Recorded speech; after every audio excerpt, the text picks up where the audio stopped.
Welcome to the Year 7 strategy for subtraction using an algorithm. In this lesson I'm learning to use an algorithm to solve subtraction questions. Let's start with this question here. I've got 763 and I want to take away 148.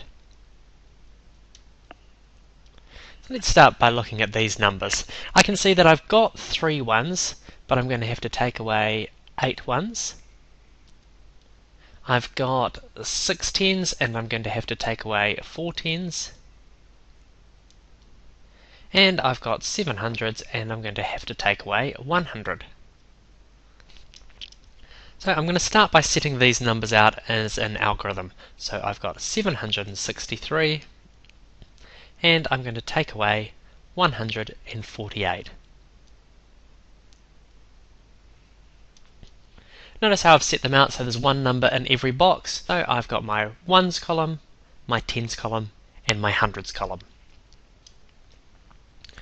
Well, I need to take 8 ones away, but the problem is I've only got 3 ones, so I don't have enough ones.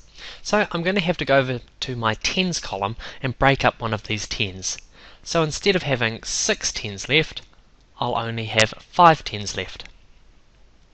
And I'm going to move that 10 over to the ones column, so instead of having 3, I will have 13. And now I can take 8 away from 13, that leaves me with 5. Now I'm going to the tens column, and I have to take 4 tens away from 5 tens. Well, that will leave me with 1 10. And now in my hundreds column, I need to take 100 away from 7 hundreds, which will leave me with 6 hundreds. So my answer is 615. Let's try another question.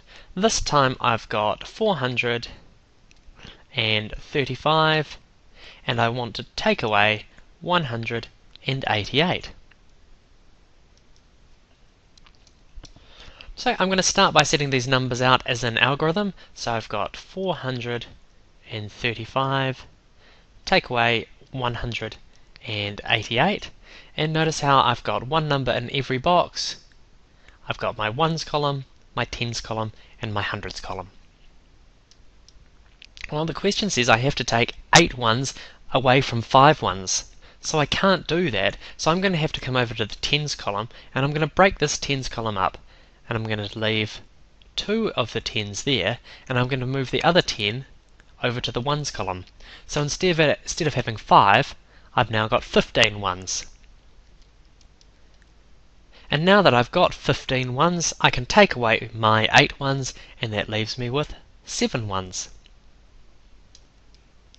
Now I'm going to move over to my tens column. I've got 2 tens, and I have to take away 8. Well, I can't do that.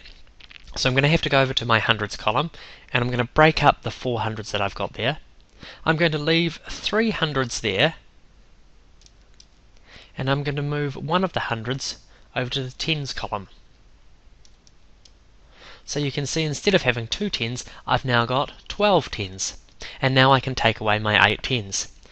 12 tens minus 8 tens leaves me with 4 tens. And now I'm going over to my hundreds column. I've got 3 hundreds. I need to take away 100. That will leave me with 2 hundreds. So my answer is 247.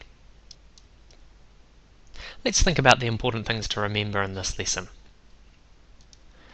Well, first of all, you need to set these questions out as an algorithm, which means we're putting all the ones in a column, all the tens in a column, and all the hundreds in a column. And once we've done that, we're taking the bottom number away from the top number. If you find that the question's asking you to take away more than what you've got, like in this example here, you can go over to the next column. In this example it was the tens column, and you can break it up or decompose it and take some over to the column that you're working in. You can see in our second question we had to do that twice. We didn't have enough ones, and we didn't have enough tens. You can find the activity sheet that goes with this lesson in the Teacher Tools Addition and Subtraction book from the Whitebook collection.